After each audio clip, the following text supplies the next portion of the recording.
All right, so with that demonstration, we're coming back to the class data, and now we're going to look at what a typical data analysis student is like using the mode. All right, so our first question was, have you ever been in a physical fight? Here to find the mode, we're going to look for the highest number in the frequency column because that tells us our most common answer. So in this case, 29 students in the class said that they had been in a physical fight and 24 said that they hadn't. So the answer that yes, you have been in a physical fight is the most common or most frequent answer, which makes it the mode. So one thing that I want you to pay attention to here is that we're saying that a typical data analysis student has been in a physical fight. But the actual split is more like 50-50. So one downside to the mode is that it pinpoints one specific answer just because it's the most common, but it doesn't necessarily represent a typical case very well. All right, how afraid are you of being victimized? Here our modal answer, so our most common answer, is neither afraid nor unafraid. So 20 people in the class gave this as their answer to the question about fear of crime, and that means that the mode is neither afraid nor unafraid. So I'm just going to say this one more time because this always pops up on the problem sets. The mode is neither afraid nor unafraid. The mode is not 20. 20 just tells you where to look in that frequency column to find the mode. But what this means is that in this class, one way of saying what a typical student is like in terms of their fear of crime would be saying that a typical student is sort of neither afraid nor unafraid of crime. All right, how many times have you been stopped by the police in the past 3 years? Here, the most common answer is once, roughly in the past 3 years, with 16 people giving that answer. So the modal answer would be one stop. One other thing I want you to notice here, that's another downside of the mode, is that we have 16 people who said they'd been stopped once. We have 15 people who said they'd been stopped 0 times. If just one of those people who said they'd been stopped once had said they'd been stopped 0 times, then our mode would change, right? Because we'd have 16 zeros and 15 ones instead. If one of the people who said they'd been stopped once, had a different answer and said they were not stopped at all. So the mode is also really, really sensitive to small changes in the data. So if one person were to have changed their answer here, we would have a completely different mode.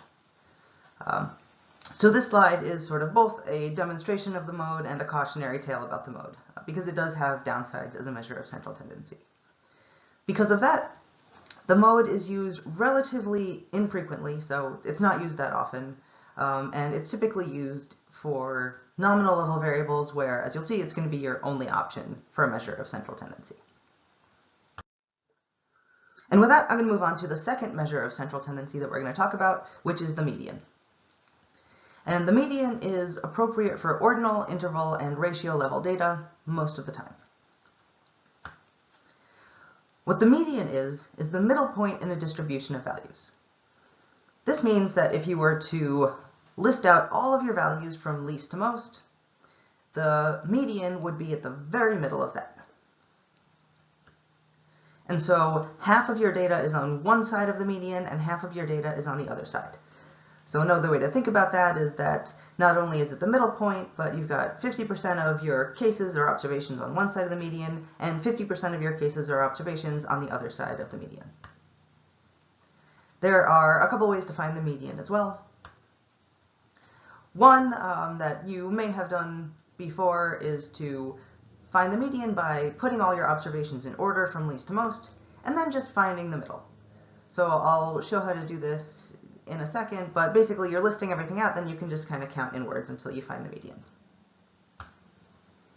Another way to find the median that becomes useful when you have bigger sets of data where it really wouldn't be feasible to count by hand is to use something called the median position formula.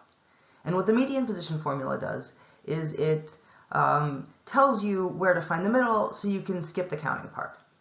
And the median position formula can be used either with raw data or with a frequency distribution. So I'll show how to do all of those things in a moment.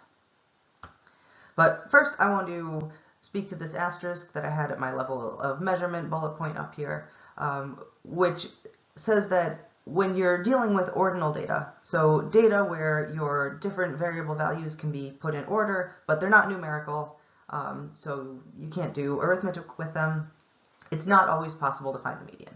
So we will also take a look at why that is the case and what happens when you can't find the median.